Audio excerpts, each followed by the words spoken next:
दोस्तों, जनमंच पर एक बार फिर से आपका स्वागत है। संसद की तस्वीरें अक्सर बहुत कुछ कह जाती है। कभी किसी का उठाया हुआ हाथ, कभी किसी की चुप्पी और कभी कभी किसी की बेल्ट। मामला भाजपा नेता अनुराग ठाकुर की बेल्ट का है, जो गाय के बछड़े के चमड़े से बनी हुई है। आज सवाल किसी भाषण का नहीं है, किसी कानून का भी नहीं है। आज सवाल उस नैतिकता का है जो मंच पर कुछ और होती है और सत्ता के गलियारों में कुछ और। आज की स्टोरी में चर्चा उस नफरती नेता की है जो गाय को जय गौ माता सबसे ज्यादा कहता है, मगर उसी गौ माता के बछड़े के चमड़े की बेल्ट पहनता है। उस नेता का नाम है भाजपा सांसद अनुराग ठाकुर।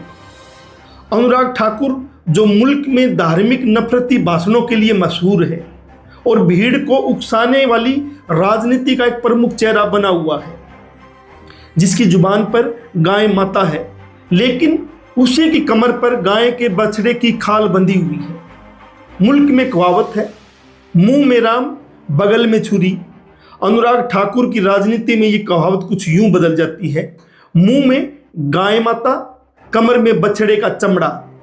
जिस गाय को ये मंच से माता कहते हैं, उसी गाय के बछड़े का चमड़ा इनके लिए फैशन बन जाता है और उसी गाय के नाम पर गरीब मुसलमानों और दलितों की जानें इनके लिए सस्ती हो जाती है।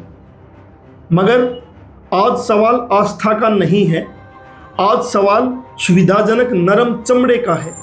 वोट लेने के समय गाय माता होती है और जब पहनने की बारी आती है तो बेल्ट सबसे नरम चमड़े की इन लोगों को चाहिए होती है। लुइस विसन की एक बेल्ट कीमत 70 से 80 हजार रुपये और कंपनी खुद लिखती है, crafted from smooth calf leather, यानी नरम बछड़े का चमड़ा। बछड़ा गाय का बच्चा, सबसे नरम चमड़ा और सबसे महंगी कीमत। अब आप पूछ सकते हैं, क्या चमड़ा पहनना अपराध है? हम कहेंगे नहीं। सवाल अपराध का नहीं है, सवाल दोहरे चरित्र का है, क्योंकि यही वो राजनीति है जो उत्तर भारत में गाय को माता बनाती है और नॉर्थ ईस्ट या केरल में चुनाव की घोषणा होते ही घोषणा पत्रों में क्वालिटी बीफ की बात करने लग जाती है। यही वो पार्टी है जिसके मंत्री किरण रिजिजू खुलेआम कहते हैं, हम गाय खाते हैं। और जब सवाल असहज हो जाए तो कहा जाता है, नॉर्थ ईस्ट में गाय गाय नहीं होती, वो मिथुन होती है। यानी नाम बदल दो पर राजनीति मत बदलो। एक तरफ गाय का मांस खाने के शक में गरीब मुसलमानों की हत्या, दलितों की पिटाई यहाँ आम बात है, और दूसरी तरफ सत्ता की कुर्सियों पर बैठे भाजपा के नेता बछड़े के चमड़े की महंगी बेल्ट पहनकर नैतिकता के भाषण देते हैं। अब जरा कल्पना कीजिए, अगर यही बेल्ट राहुल गांधी ने पहनी होती तो क्या होता। गोदी मीडिया अब तक उस बेल्ट की लिंचिंग कर चुका होता। स्टूडियो में पैनल बैठ जाते, हैशटैग चलाए जाते, देशद्रोही, धर्मद्रोही, गाय विरोधी। पूछा जाता, क्या यही है आपकी संवेदनशीलता? क्या यही है आपका हिंदू धर्म? ये राहुल से सवाल पूछे जाते अगर राहुल बेल्ट पहने होता तो। मगर अनुराग ठाकुर भाजपा से सांसद है और जब भाजपा से हो तो सवाल अपने आप गुम हो जाते हैं। सन्नाटा छा जाता है, स्टूडियो शांत हो जाते हैं, एंकर की आवाज धीमी पड़ जाती है। और यही सन्नाटा सबसे बड़ा बयान है, क्योंकि लोकतंत्र ऐसे ही नहीं मरता, वो नारे लगाकर नहीं मरता, वो बहसों के बंद हो जाने से मरता है, वो सवाल पूछने वालों के चुप हो जाने से मरता है। आज सवाल ये नहीं है कि बेल्ट किस चमड़े की है, आज सवाल ये है, क्या आस्था सिर्फ गरीबों के लिए है? क्या कानून सिर्फ कमजोरों के लिए है? और क्या नैतिकता सिर्फ विपक्ष के लिए बची है? ये कहानी सिर्फ एक नेता की नहीं है, ये कहानी है भारतीय जनता पार्टी की, उस गंदी राजनीति की जिसमें गाय एक नारा है, भीप एक चुनावी गणित है और पाखंड सत्ता का सबसे सुरक्षित कवच है। अब सवाल उनसे है जो खुद को गोरक्षक कहते हैं और जो इस मुल्क में धीरे धीरे धार्मिक आतंक का चेहरा बन गए हैं। जब कोई गरीब किसान या मजदूर अपनी गाय या बछड़े को एक जगह से दूसरी जगह लेकर जाता है, खरीदने, बेचने या पालने के लिए, तो यही गोरक्षक तांडव मचाते हैं।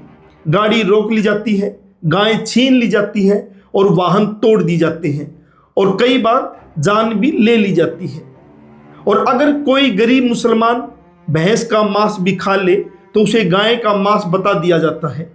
सबूत नहीं, जांच की जरूरत नहीं, भीड़ फैसला सुना देती है। मौत, मौत और मौत। इन सब कृत्यों के बीच नारे गूंजते हैं, जय श्री राम, हर हर महादेव, गौ माता की जय। यानी हिंसा के केंद्र में धर्म खड़ा कर दिया जाता है। मगर जरा बताइए, जब आपके आका अनुराग ठाकुर गाय के बछड़े के चमड़े की महंगी बेल्ट पहनते हैं तो आपका जय श्री राम का नारा कहाँ खो जाता है? जब भाजपा केंद्रीय मंत्री किरण रिजिजू खुद स्वीकार करते हैं कि वे गाय का मांस खाते हैं तो आपकी गौ भक्ति किस कोने में छिप जाती है?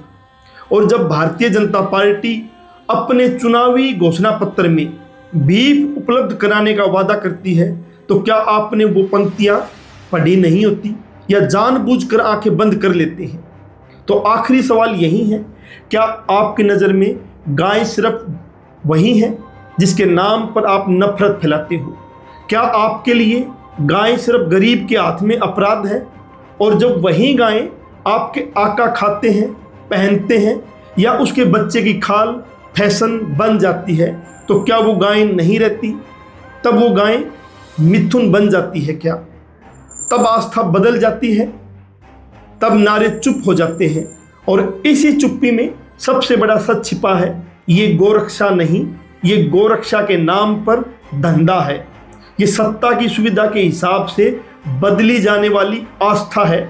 और अगर इस दोहरे चरित्र पर भी आप चुप रहेंगे तो याद रखिए, हिंसा सिर्फ लाठी से नहीं होती, हिंसा चुप्पी से भी होती है। और लोकतंत्र वो ऐसे ही नहीं मरता, उसे नफरत से नहीं, आपकी खामोशी से मारा जाता है। जनमंच हरियाणा पर आप बने हुए थे, फिर हाजिर होंगे नए मुद्दे व नई स्टोरी के साथ। तब तक के लिए अलविदा।